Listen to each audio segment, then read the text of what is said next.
व्यासाय विष्णुरूपाय व्यासरूपाय विष्णवे नमो वै ब्रह्मनिधये वासिष्ठाय नमो नमः। पूजन्तं राम रामीति मधुरं मधुराक्षरम् आरुह्य कविताशाखां वन्दे वाल्मीकिकोकिलम्। श्रुतिस्मृतिपुराणानाम् आलयं करुणालयं नमामि भगवत्पादशङ्करं लोकशङ्करम्।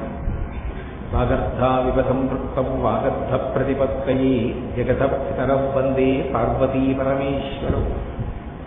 सूक्तिं समग्रेतुन स्वयमेव लक्ष्मीः श्रीरङ्गराजमहिषीमधुरैः कटाक्षैः वैदग्ध्यवर्णगुणगुम्भनगौरवैद्यां कण्डूलकर्णकुहराः कवयोधयन्ति। हैमोद्वपुण्ड्रमजहन्मकुटं सुनासं मन्दस्मितं मकरकुण्डलचारुगण्डं बिम्बाधरं बहुलदीर्घकृपाकटाक्षं श्रीवेङ्कटेशमुखमात्मनिसन्निधत्ताम्। विमलपटी